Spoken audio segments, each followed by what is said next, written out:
Hi, this is Ajay Anand and welcome to science classes from excelup.com। इस lesson में आप bryophytes के बारे में पढ़ेंगे। आप ब्रायोफाइट्स के की फीचर्स के बारे में पढ़ेंगे और ब्रायोफाइट्स के क्लासिफिकेशन के बारे में पढ़ेंगे। यह लेसन क्लास 11th की बायोलॉजी से लिया गया है।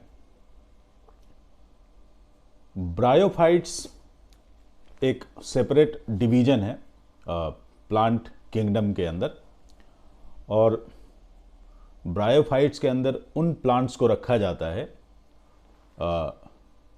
जिसमें कि प्लांट बॉडी में कोई डिफरेंशिएशन नहीं होता है ट्रू रूट या ट्रू स्टेम या ट्रू लीफ में। रूट, स्टेम और लीफ जैसे स्ट्रक्चर्स होते हैं, but they are not true root, stem और leaf because of absence of vascular tissue. तो कंपेयर टू एल्गी, अगर हम एल्गी से कंपेयर करें तो थोड़ा डिफरेंशिएशन होता है। एल्गी का बिल्कुल सिंपल स्ट्रक्चर होता है, लेकिन ब्रायोफाइट में पत्तियां दिखती हैं, जड़ दिखते हैं और स्टेम भी दिखता है, जो कि ट्रू नहीं होते हैं क्योंकि उनमें वैस्कुलर टिश्यू नहीं होते हैं। ब्रायोफाइट्स की लाइफ साइकिल में गैमेटोफाइट डोमिनेंट स्टेज होता है, जो कि हैप्लॉइड होता है, यानी उसकी प्लॉइडी n होती है, 1n, मतलब क्रोमोजोम का नंबर सोमैटिक सेल की तरफ होता है। और जो सैप्रोफाइट स्टेज होता है वो इंडिपेंडेंट नहीं होता है, बल्कि वो गैमेटोफाइट पर ही ग्रो करता है। सैप्रोफाइट डिप्लॉयड स्टेज होता है, 2n स्टेज होता है। अब जैसे ये एक एग्जाम्पल है ब्रायोफाइट का। तो ये प्लांट बॉडी है, इसमें राइजॉइड्स हैं जो कि रूट जैसा काम करते हैं, मेन एक्सिस है जो स्टेम जैसा काम करती है, और ये पत्तियां हैं जो ट्रू लीफ नहीं होती हैं क्योंकि वैस्कुलर टिश्यू नहीं होता है। तो ये पोर्शन जो है ये गैमेटोफाइट स्टेज है, हैप्लॉइड स्टेज है, और यही डोमिनेंट होता है। और इस गैमेटोफाइट स्टेज के ऊपर सैप्रोफाइट स्टेज ग्रो करता है।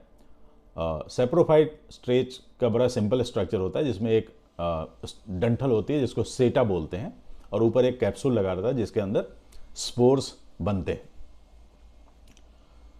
ब्रायोफाइट्स को प्लांट किंगडम का एम्फीबियंस भी कहते हैं, क्योंकि सेक्सुअल रिप्रोडक्शन के लिए ब्रायोफाइट्स को पानी की जरूरत पड़ती है। बगैर पानी के सेक्सुअल रिप्रोडक्शन नहीं हो पाता है, क्योंकि जो मेल गैमेट्स होते हैं उनको स्विम करना होता है फीमेल गैमेट तक पहुंचने के लिए, वो बगैर पानी के संभव नहीं हो पाता है। तो ये मोटा मोटी जो की कैरेक्टर्स हैं ब्रायोफाइट्स के, उनके बारे में हुआ। अब देखते हैं कि ब्रायोफाइट की इकोनॉमिक इंपॉर्टेंस क्या है। तो इनका बहुत ज़्यादा इकोनॉमिक इंपॉर्टेंस नहीं है, लेकिन सबसे बड़ा इंपॉर्टेंस है इनका इकोलॉजिकल इंपॉर्टेंस है, क्योंकि लाइकेंस और मॉसेज जो कि ब्रायोफाइट्स हैं, लाइकेंस तो अलग ग्रुप है, ये पहले ऑर्गेनिज्म होते हैं जो रॉक्स पर पनपते हैं, चट्टानों पर पनपते हैं। अब इसका इंपॉर्टेंस क्या है? जब मॉसेज या लाइकेन चट्टानों पर उगते हैं तो उनके उगने से जो रॉक्स होते हैं उनके टूटने का काम ज़्यादा तेजी से होता है। जब रॉक टूटता है तो उसके बाद मिट्टी बनती है। तो सॉइल फॉर्मेशन में ब्रायोफाइट का बहुत मेजर रोल होता है, और जब मिट्टी जब तक नहीं बनेगी तब तक बाकी प्लांट्स नहीं उग सकते हैं। जो एंजियोस्पर्म्स होते हैं या जिम्नोस्पर्म्स होते हैं वो बगैर मिट्टी के नहीं उग सकते। तो इसलिए ऐसा कहा जाता है कि ब्रायोफाइट्स का इकोलॉजिकल इंपॉर्टेंस बहुत ज़्यादा है। ब्रायोफाइट्स से पीट भी मिलता है। पीट होता है कि डीकम्पोज्ड वेजिटेशन का थक्का जैसा होता है, आप उसको उपले से कंपैरिजन कर सकते हैं, और पीट को फ्यूल के रूप में यूज किया जाता है, जलावन के रूप में इस्तेमाल करते हैं खासकर कोल्ड क्लाइमेट में। ब्रायोफाइट्स एज अ फूड भी इस्तेमाल होते हैं। कुछ मैमल्स इनको खाते हैं, कुछ चिड़िया खाती हैं और कुछ और भी जानवर ब्रायोफाइट को फूड के रूप में लेते हैं।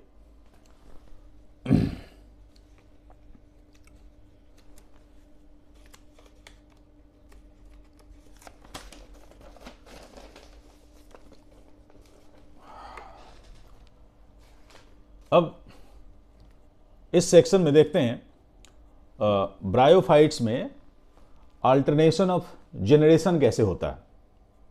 आगे जो भी प्लांट आप पढ़ेंगे, जिम्नोस्पर्म के बारे में पढ़ेंगे, एंजियोस्पर्म के बारे में पढ़ेंगे, सब में आपको अल्टरनेशन ऑफ जेनरेशन के बारे में बताया जाएगा। एंड ये बड़ा ही इंपॉर्टेंट एस्पेक्ट है ऑफ प्लांट लाइफ।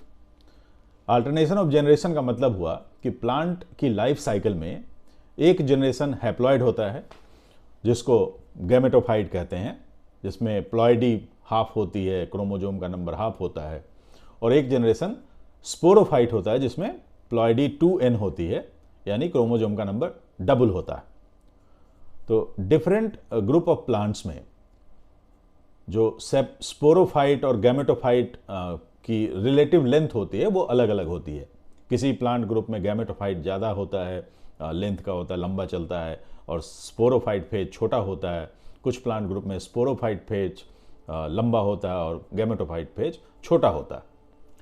तो ब्रायोफाइट के केस में जैसा कि पहले भी बताया था कि gametophyte is the dominant stage. अब देखते हैं लाइफ साइकिल कैसे होती है। तो अब क्या होता है कि यहां से शुरू करते हैं स्पोरोफाइट स्टेज से। जब फर्टिलाइजेशन होता है तो उसके बाद एम्ब्रायो बनता है, और एम्ब्रायो 2n होता है, मतलब एम्ब्रायो के बनने के साथ ही स्पोरोफाइट स्टेज शुरू हो जाता है। हालांकि जो गैमेटोफाइट होता है वो स्पोरोफाइट जो होता है वो गैमेटोफाइट पर ही पनपता है, लेकिन ये अलग जनरेशन होती है और ये वाली अलग जनरेशन होती है। अब स्पोरोफाइट में जो कैप्सूल होता है उसमें स्पोर्स बनते हैं, और स्पोर्स जो बनेंगे वो उनमें माइटोसिस होता है। तो माइटोसिस बनने के बाद गैमेट्स बनते हैं, जहां से गैमेटोफाइट जनरेशन शुरू हो जाता है। तो एक मेल गैमेट बनेगा, गैमेटोफाइट स्पोर बनेगा, दूसरा फीमेल गैमेटोफाइट स्पोर बनेगा। जो मेल गैमेटोफाइट स्पोर बनता है उससे मेल प्लांट प्रोड्यूस होगा, और जो फीमेल गैमेटोफाइट स्पोर बनता है उनसे फीमेल प्लांट प्रोड्यूस होगा। जो फीमेल गैमेटोफाइट होता है उन पर आर्किगोनियम लगेगा, जो उनमें की एग प्रोड्यूस होते हैं, और मेल गैमेटोफाइट प्लांट पर एंथेरिडियम ग्रो करता है जिसके अंदर स्पर्म्स प्रोड्यूस होते हैं। तो ये एंथेरिडियम का स्ट्रक्चर है और ये आर्किगोनियम का स्ट्रक्चर है। यहाँ पर एग्स हैं और एंथेरिडियम के भीतर स्पर्म्स हैं। अब यहाँ पर ब्लू कलर से वाटर दिखाया गया, पानी दिखाया गया, जिसके थ्रू स्पर्म्स का ट्रांसपोर्टेशन होता है। स्पर्म्स तैरते हैं और उसके बाद वो आर्किगोनियम में पहुंचते हैं, जहां पर कि फ्यूजन होता है between male and female gamete, मतलब फर्टिलाइजेशन होता है। तो इस तरह से यहाँ 2n जनरेशन है, डिप्लॉयड जनरेशन।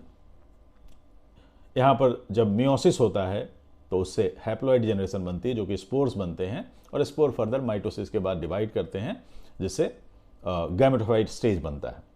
तो this is all about alternation of generation in bryophytes. अब देखते हैं ब्रायोफाइट के मेजर ग्रुप कौन कौन से हैं। तो ब्रायोफाइट्स को दो ग्रुप्स में बांटा गया है। एक को कहते हैं लिवरवर्ट्स और दूसरे को कहते हैं मॉसेज।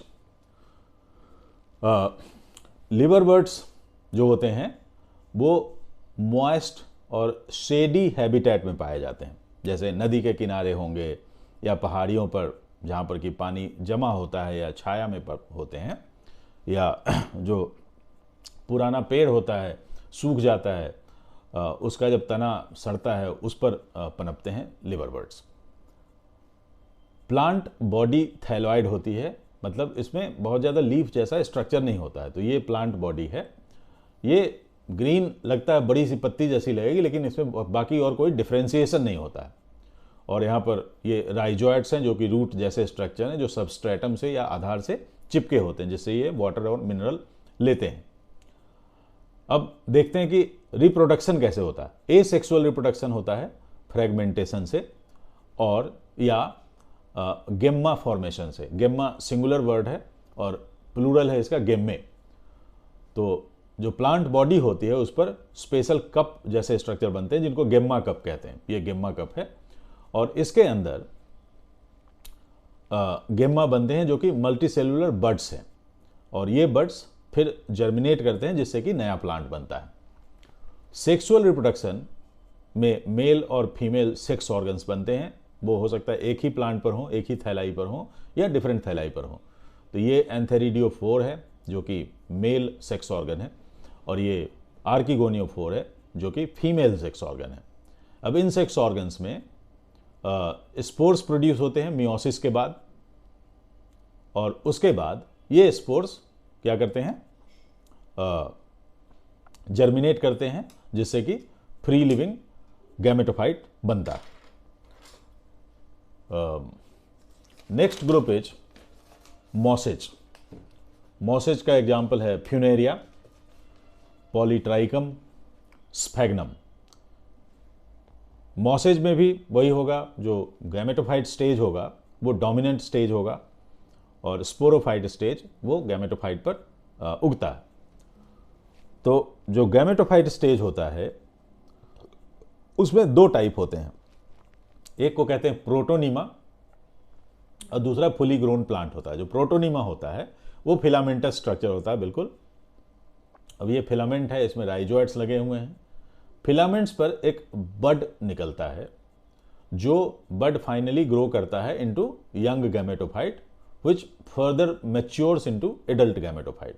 तो जब ये गैमेटोफाइट बनेगा तो इसमें पत्ती जैसी स्ट्रक्चर होगी। तो ये बड है, यहाँ से ग्रो किया यंग गैमेटोफाइट, उसके बाद ये मैच्योर गैमेटोफाइट। अब इस मैच्योर गैमेटोफाइट पर मेल सेक्स ऑर्गन और फीमेल सेक्स ऑर्गन डेवलप होंगे, आर्किगोनिया एंड एंथेरिडिया। आर्किगोनिया में एग्स प्रोड्यूस होते हैं और एंथेरिडिया में स्पर्म्स प्रोड्यूस होते हैं। इन दोनों का फ्यूजन होता है और फर्टिलाइजेशन के बाद स्पोरोफाइट बनता है। स्पोरोफाइट में एक सीटा होगा और एक कैप्सूल होगा और स्पोरोफाइट के अंदर ये स्पोर्स बनेंगे जिनका कि प्लॉइडी मियोसिस के बाद एन हो जाती है और स्पोर फिर जर्मिनेट होते हैं। जर्मिनेट होने के बाद ये प्रोटोनीमा बनाते हैं। तो यहाँ पर भी आप अल्टरनेशन ऑफ जनरेशन देख सकते हैं, this is and this one. यहाँ से यहाँ तक अगर देखें तो ये स्पोरोफाइट स्टेज है और बाकी जो हैं ये गैमेटोफाइट स्टेज हैं। तो that's all for this lesson. Thank you.